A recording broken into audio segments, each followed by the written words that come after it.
Well, hello and welcome to part 3 of my walkthrough of Eduardo Tarilonte's Nada. Now, if you have stuck with me for the first 2 videos, thank you for not being sick of the sound of my voice. When I'm not talking about music or interviewing somebody on one of my shows, I tend to get what I hope is not too dry. Because I'm very excited about this library, but when you're just always trying to find descriptive words that you haven't already used, even though they're the most appropriate, you kind of get tied up in your head a little bit, focusing on trying to find something other than beautiful or gorgeous or amazing. Because I could honestly say that about every single one of these sounds. And that's the real challenge when you're when you're doing something like this. But in any case, I have to say that this library is gorgeous and beautiful, and I love it. So now we're going to get into one of the most challenging phases of this library, which is the vocals. It is the third and final section that Eduardo has given us to work with. And there are 2 main functions of the vocals. There are real voices and synth voices, and you'll easily be able to hear the difference between the two. And we're just going to run through some of those here. We have in the real voices, we have female and overtone singing. And then in synth voices, we have choirs, crystal voices, voices of eternity, and voices of light. And they're all just gorgeous. So starting with female voice, which we will, let's go to just the ohm and just hear the quality of probably the simplest sound that we have available to us, and just kind of get a feel for it.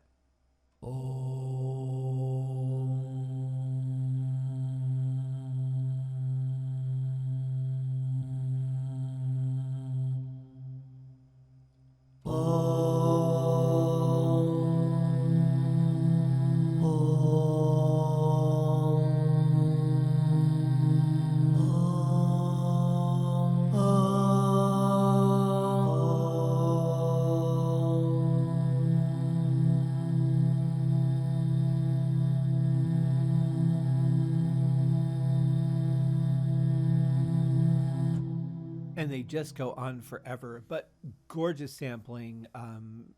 Obviously very up close to the vocalist. You don't feel that you're lacking, that you've missed any of the dynamics at all. Just absolutely beautiful.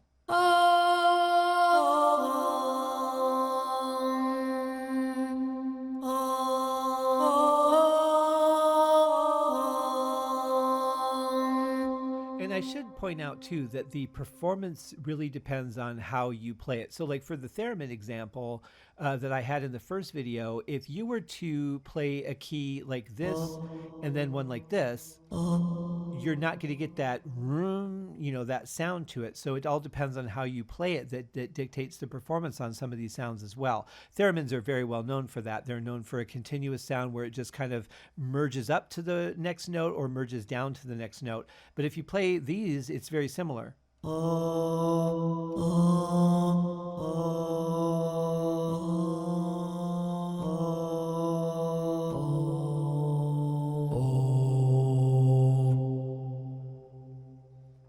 And again, remember, if you're writing these things for real vocalists, remember to give them a spot to breathe. Unless they're doing circular breathing, in which case they don't need your help. Although it's always nice to give it to them a little bit. But you have a lot of flexibility. You have the ability to just do a long running voice without having to manipulate looping it or anything like that, which is really nice. Let's listen to the silence phrases in the major scale.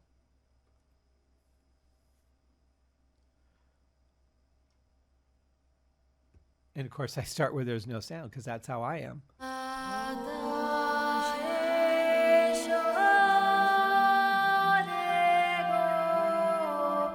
And that's just a C note.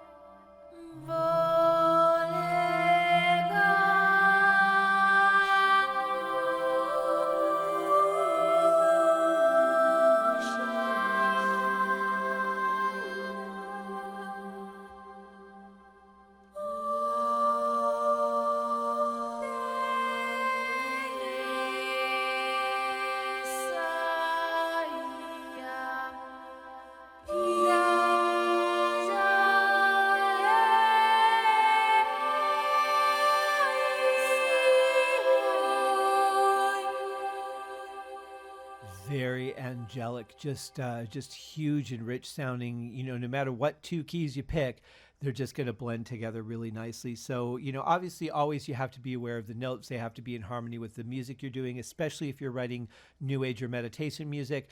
But God, they're just so angelic. You feel like you have your own personal, church choir with you at all times when you have this library. And, I've heard a lot of vocal libraries, and a lot of them sound really nice. But there's something just warm and angelic about the way that these recordings and the way that these sounds were edited that just makes me, it makes me want to use them even more than I might normally, because they just sound so good. So that's again in the major scale, and you have some options here as I'll go back and show you here real quick. In the real voices, in the female singing, again, you've got major and minor phrases like we just heard. You've got just voices of silence legato. Let's take a quick listen to that as soon as it's done loading. And again, you're looking right in this area to see it's probably going to be a much bigger sample to work with. So you want to give it time to load. I know you want to just jump in and hear it, because I do too, but the sample has to load first. That's only natural. I will say, and it could just be my imagination, but it does seem to me that samples do load a little bit faster in Engine than they do in Contact. But again, that could just be my imagination. I tend to have one,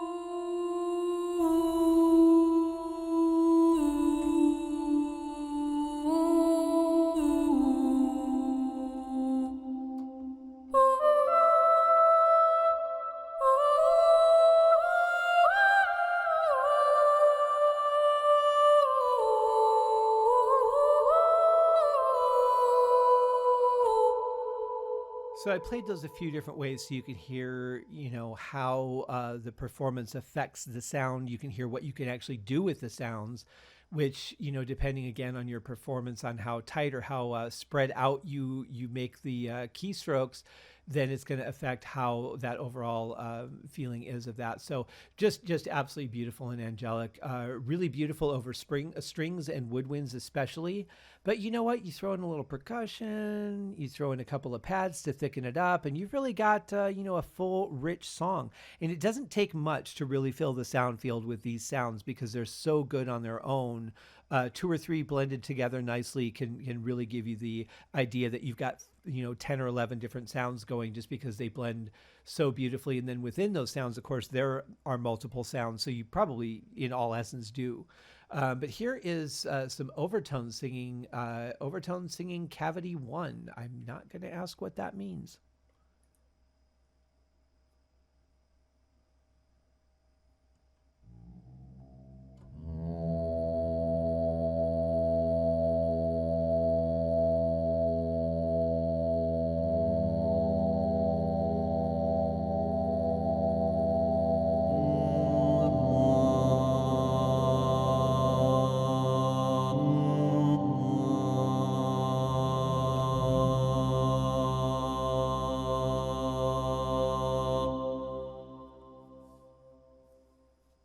Oh, wow.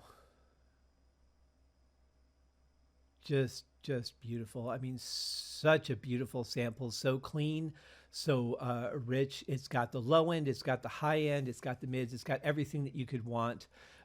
Let's just try cavity 2. I'll leave that to your imagination and see what that sounds like.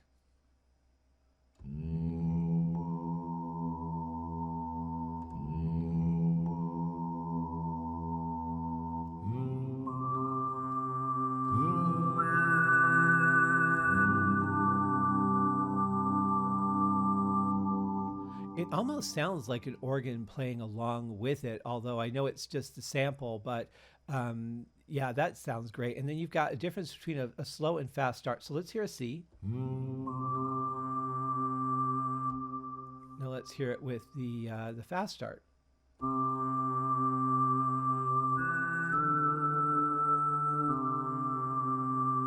Okay. So that's a nice little difference. And again, just a simple little button click changes the whole dynamic completely.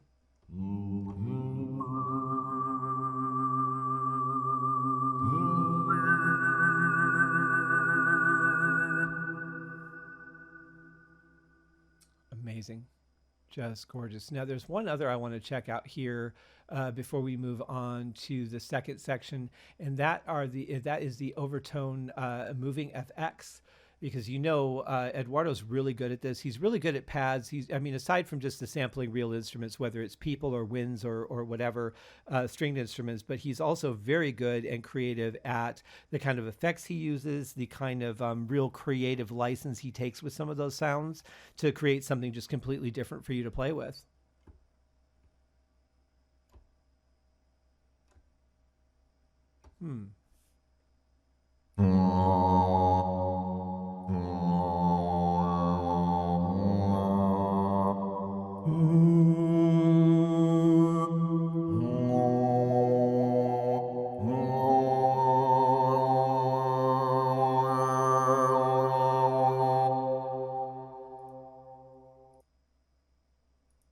I think I somehow inadvertently changed the channel to 1. Oh, there we go.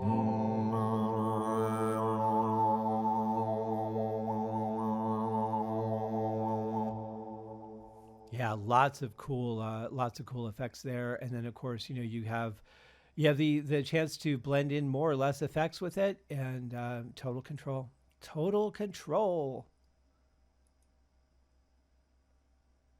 Now, I will have to say, too, that a lot of the things that I'm talking about here are not specific to Nada, but they are specific to Eduardo.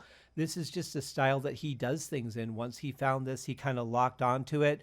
The fact that you have, this little info button to tell you about the sound that you're working on and give you some tips about how to use it. The fact that you have these controls around the ring, the fact that you have these particular options, the kind of sounds that he puts in his libraries tend to be very consistent from one to another.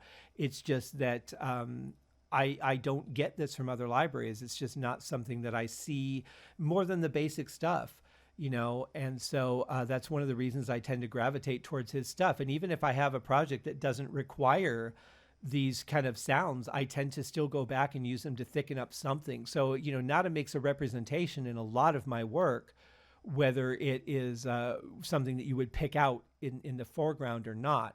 It does tend to appear in there somewhere. So let's listen through some of the synth voices. Let's start with our choirs. We have our meditation choir, 1 and 2, and then our sacred choir. You try saying that really fast. As I enter Elmer Fuddville, Sacred choir. I'm going to stop now.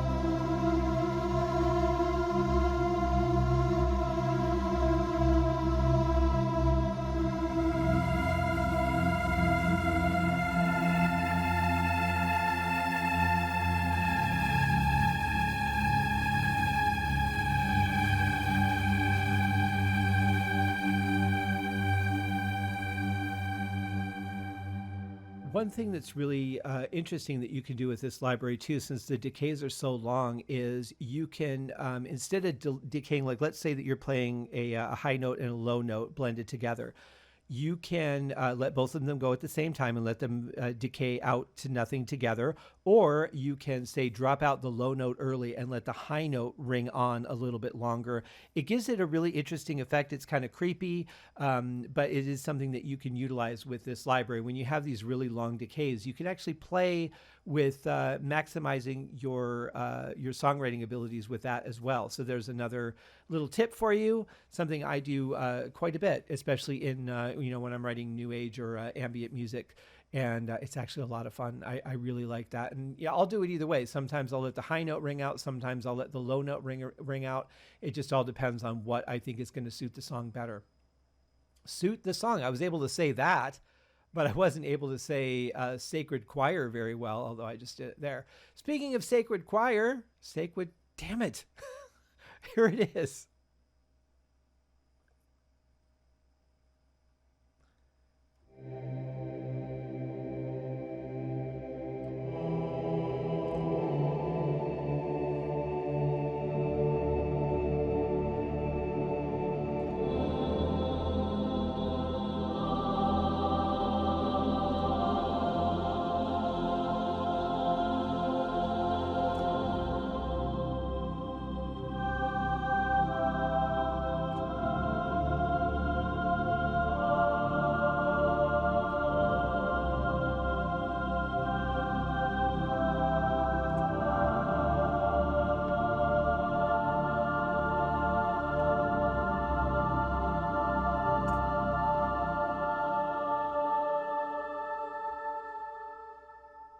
Or if you're holding multiple notes down, you can let them decay at their own times. Just kind of let one go, then another, then another.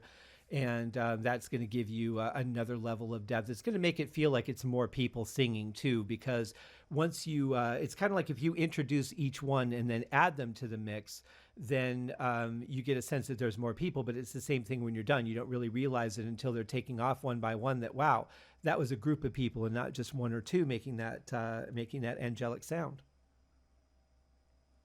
I'm giving you pearls here. So that is that first section there, and we're going to check out Crystal Voices. We'll go with just Crystal Voices 1 and see what that's all about. It's going to be lovely. Spoiler alert.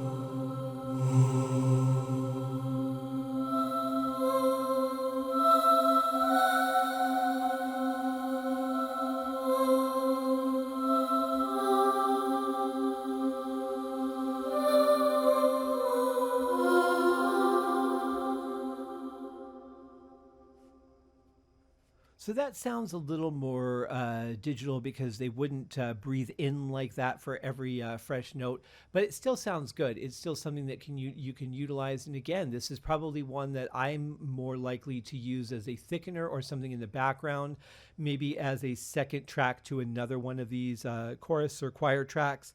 And just give it a little bit of an edge, but then put it a little lower in the mix just because I don't want that particular that breath coming in for every single note, but that's just me.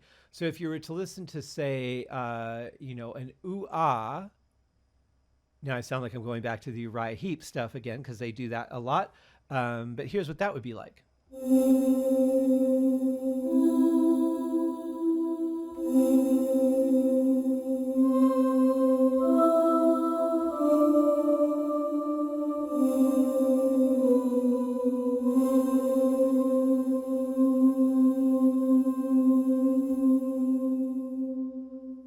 You got a little bit of air sound in there, which is nice. It adds a little bit of ambience and kind of the feel like, there's an extra windpipe that somebody's singing through, or that there's just air blowing through, which, could be a really nice effect. But Crystal Voices is nice. There's a lot of good stuff in here, but they just sound so sweet and clean, and that's really the most important thing to me. They've got to be playable. They have to be something I can do something with. And again, I personally avoid a lot of those vocal libraries just because they're really hard to match up to figure out where they're going. If the singer, they won't even give you kind of a map. It'll just be like you hit a C note and they'll be all over the place in the register, and you're like, I don't even know what is going to sound good with that. So I tend to personally stay away from a lot of the vocal libraries, but with Eduardo's stuff, I have no problem just jumping in and using them. They sound so good, and the inflections are, they're very powerful. So I highly recommend the library, even just for the choral sections. Or voice sections, I should say. So now we move on to Voices of Eternity as we round out the third and final video of my Nada walkthrough. And let's hear what we've got here. Voices of Eternity, that just sounds like it's going to be, lush and angelic, I would think.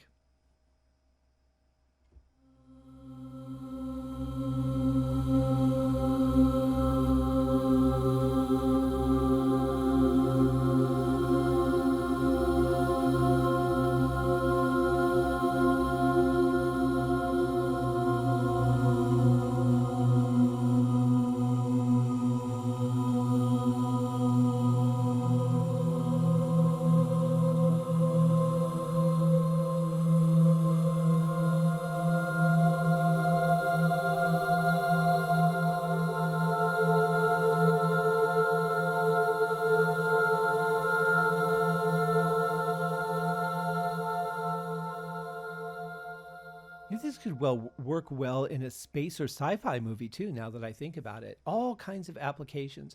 When I bought my first sequencer, there was a note in the owner's manual that really had a very high impact on me very early on, and I'm really glad that I read this. It said in the manual, now my first sequencer was a Korg X3. It was top of the line in the market at the time. I think I paid like $1,000 for it or $1,200 or something for it, which was an amazing amount of money in those days. But I knew that was what I needed to get everything up and running.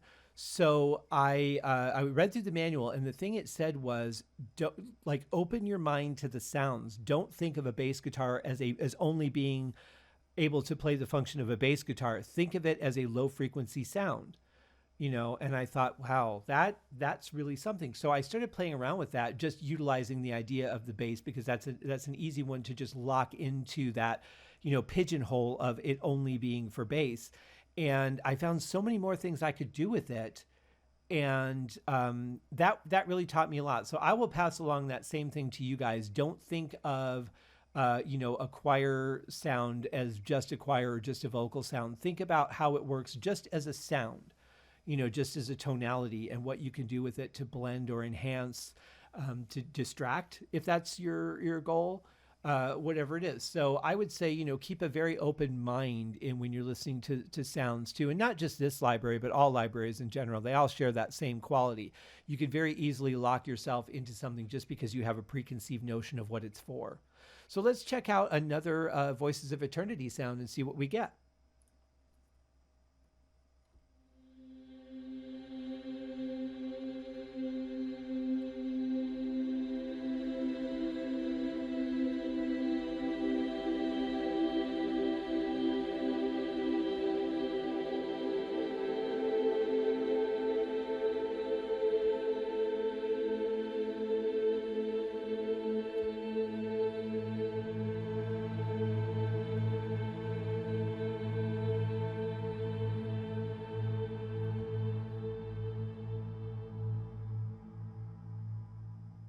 Oh yeah, that could work for so many things. So many things.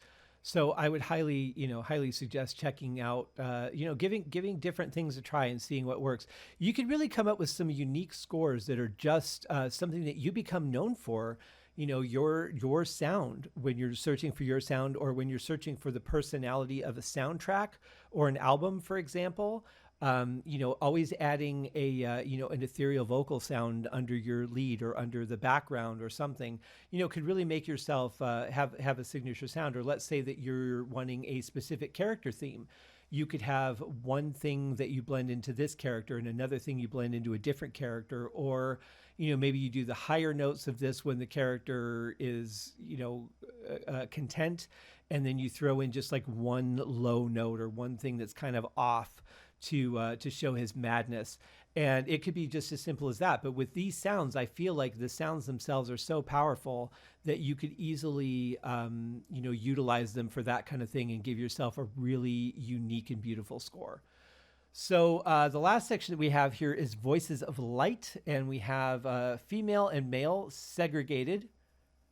And, sometimes it's easier that way. But you know what? If you're working in a digital audio workstation or a DAW or a DAW, whatever you want to call it, you probably have multiple tracks. You can just load up multiple instruments and do whatever the hell you want. Like I said, I only opened one instrument block for Engine because I knew I was just going to be playing one at a time. I'm not going to be doing any demos or recording on this. So that's all I really needed, but you can fill it, up to as many MIDI channels as you have accessible to you with your particular setup. So here is Voices of Light Male.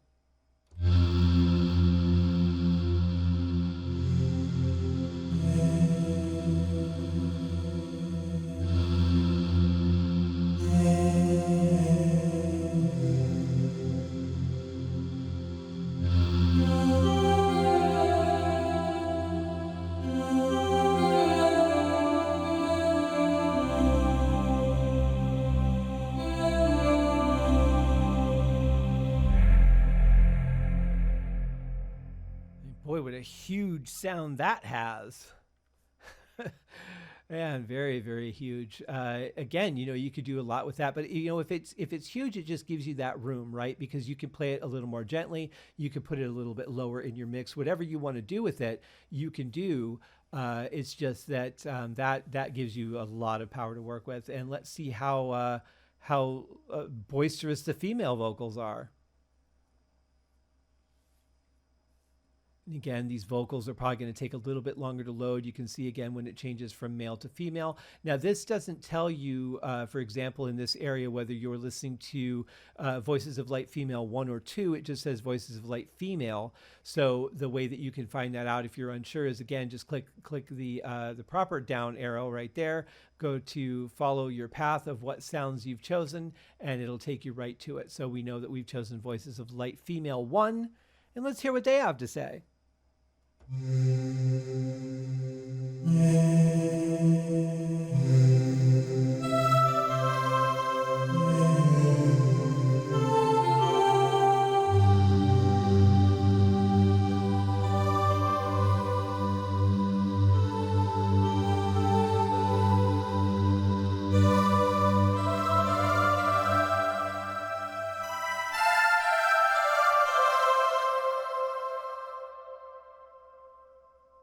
So it's a little harsh, coming in. Let's compare that to what we would get if we had selected the second female vocal. Let's see what the differences are, because that's pretty powerful, pretty harsh. Let's see what the alternative option is.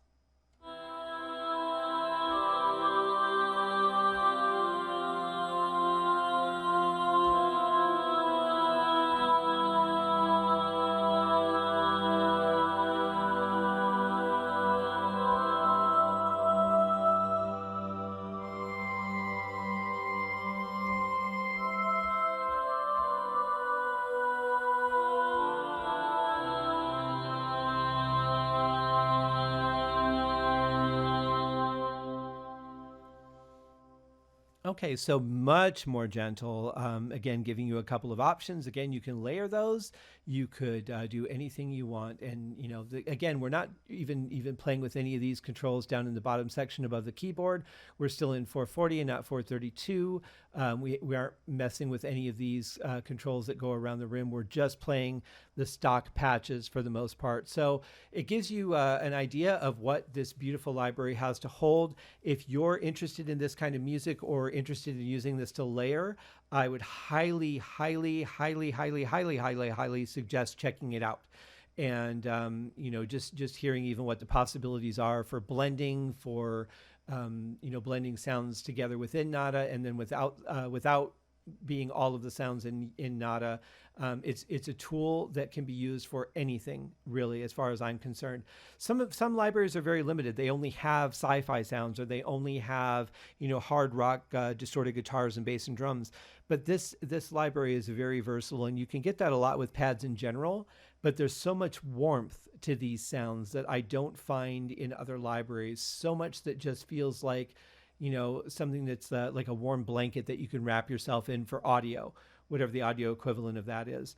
I can see a baby just sitting on a blanket with the sun shining down on them because it's just, got that warmth and beauty to it. So I, being a big fan of Eduardo's stuff, I was really excited to check this out. And then, when it was about to come out, now I remember when it was about to come out, I got the beta version of it.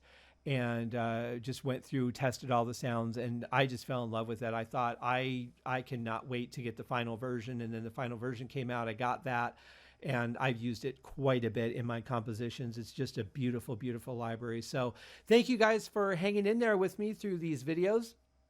I hope that you are inspired to download Nada by Eduardo Tarilonte, and you can get that on the Best Service website. Again, that should be in the show notes unless I just forgot, which was not my intention, but sometimes I get old and I forget things. So, you know, if that's the case, just somebody shoot me a note over at scott@scotthaskin.com. Remind me that I forgot it, and I will see if I can go back and add that into the notes. But thank you guys very much. Thank you, Eduardo. Thank you, Best Service. Wolfgang over there has just been fantastic. I really am a little bit bummed, you know, of all the things that I was bummed about not going to NAMM this year, because there was no NAMM this year, is that, you know, I didn't get to see Wolfgang and Eduardo. They're two of my favorite people to visit throughout the event. I stopped by 3 or 4 times over the course of those days to say hello and say goodbye. And then I'm like, all right, I'm going to be heading out. And then I do one more round. I'm like, all right, I'm going to be heading out. And, you know, there's some people that are just such great people that you want to spend quality time with them and you want to hang out with them. And these guys are definitely those people. So check out Best Service, check out Eduardo's libraries. And when you're done with Eduardo's libraries, check out some of the other stuff that they have to offer. Tons and tons of great high quality stuff.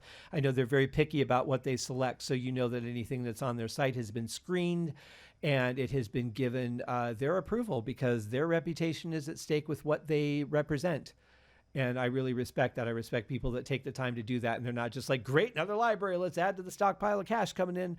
No, they really are concerned about only being quality. And I have just the greatest of respect for that. So thank you guys again for hanging in there with me. If this video came out as well as I hope, and I'll know in a little bit, then I will be hitting up some of his other libraries in the coming weeks and giving you guys some walkthroughs of those as well. In the meantime, stay safe. You know, this COVID thing, as I'm releasing this, is still not over. It's only March 13th right now. So hang in there, stay safe, be smart. Let's get past this, and let's just make some beautiful art for the world to enjoy instead of all the bickering and everything that tends to go on. Let's bring some peace to the world, and this is a great tool to do that with. Thank you, guys. Cheers.